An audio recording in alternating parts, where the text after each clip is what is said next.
So, friends, let us look at some of the news here. The latest news as of today, the tech demands have hit a low. This is important to understand.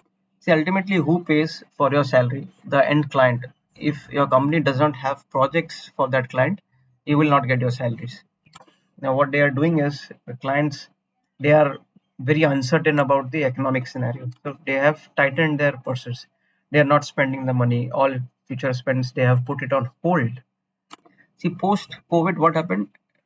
The clients increased their spends, and that is why Indian IT service providers they saw a boom, and they kept on hiring. And you remember each one of you, you had 2 3 offers. A lot of you had 2 3 offers, and your salaries like some of them I saw jumped from 8 lakhs to 20 lakhs and so on, etc.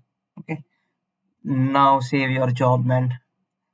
And now the trick is we all industry will see how you will save your 20 lakh job when you only had the skills of 8 lakh or 10 lakh. That is the problem now. But are they not making profit? So you see TCS, HCL Tech, Infosys, Wipro, they clocked double digit revenue growth in FY23. So what is the problem?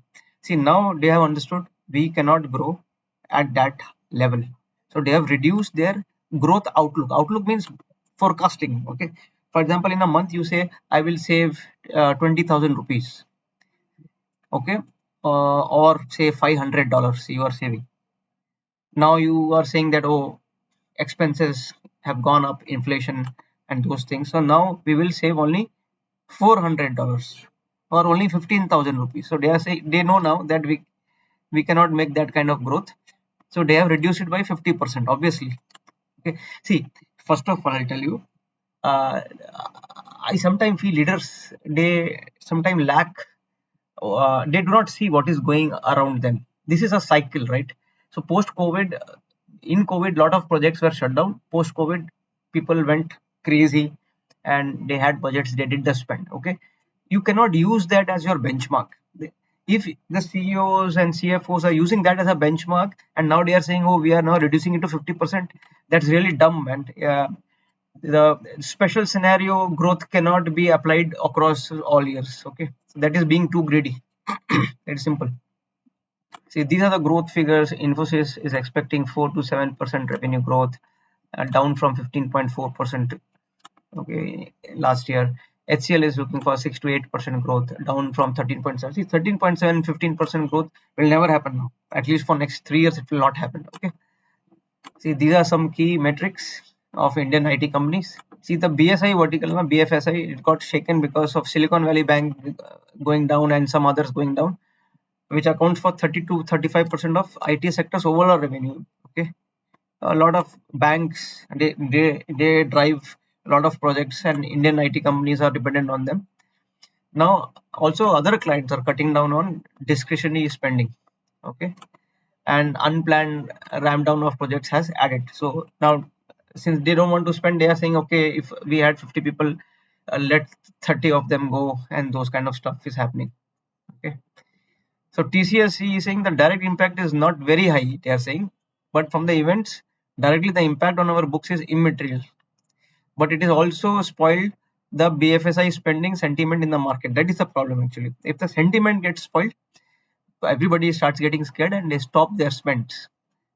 So like many customers pause their spending efforts, it will take some time to recover. So now again they will need to gain some trust. It might take 3 4 months or so. They will gain some trust and they will start their spending back. This is the FY23 operating margin of these companies, and Q4 attrition numbers. These are the attrition numbers. Okay. Now you might say, hey, attrition is still high. Okay, 20% attrition means still high. Attrition number should be around 6%, 8%. That means people are getting jobs. No, boss. There is also forced attrition. People have been asked to leave. That is also happening internally.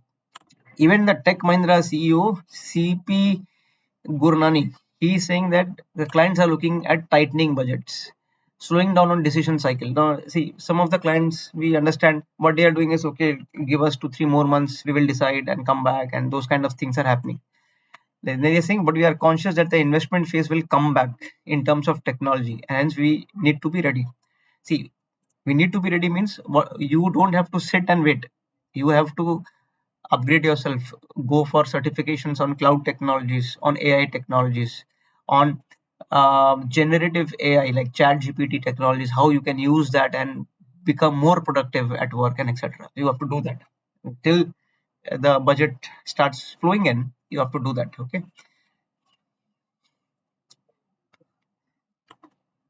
See, another thing that is happening is with the government subsidies, no, for electric vehicles, two-wheeler electric vehicles. So a lot of companies, they were flouting those rules. That is the allegation. We don't know for sure, but that is the allegation. And there's some whistleblowers told, hey, they are not adhering to the localization rule. See, only then they will get subsidy. Localization means this much percentage local people you have to use from their nearby villages, districts, cities. You have to use. Otherwise, you cannot claim subsidy. That is the rule. So they are saying that some companies are not using it, and like Hero Electric, Okinawa, Athra Energy, other companies, they have come under scrutiny. Okay. And that is one. And there are also allegations that they imported Chinese electric scooters or Chinese components, and they're selling as Indian made. That is also one allegation. The Indian taxpayers' money are allegedly being used to subsidize Chinese manufactured products. That is the allegation. So that is not good, man. Not good. See, these are the electric scooters, big players: Hero Electric, Okinawa Ampere, Ather Energy, Ola Electric, TVS Motors, and so on. See, one more visionary is saying that AI threat may be, it may hit you more urgently than the climate change threat. That is what he's saying, that AI might replace jobs and those kind of things. It might happen very soon. And this is by Jeffrey Hinton. He is supposed to be the godfather of AI. He was the one who established that AI practice in Google and so on. He has resigned now, but he's educating others. So whole life he built this AI. Now he is becoming saint, and he's saying, "Boss, AI has dangers." So, boss, why did you invent a gun? And after that, you are coming out and saying, "Hey, the gun can be misused." So you knew day one itself it can be misused. And now who fired the starting pistol? Microsoft backed OpenAI.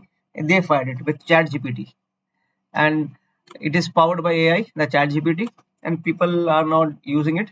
And then Twitter CEO Elon Musk, they joined thousands in signing an open letter for 6 months pause. They are saying, boss, don't do it. And pause for 6 months. Let us first understand, based on whatever ChatGPT could achieve in the last 3-4 months, whether it is detrimental for human society or not. Let's pause and think. Okay. And the next news is Capgemini. They are reporting 10.9% year-on-year revenue growth in quarter 1. That's a good growth. See, Salesforce, their leaders are saying India is still a strategic market for them, and they will continue in this region. Salesforce Hyperforce product director, that is what they are saying.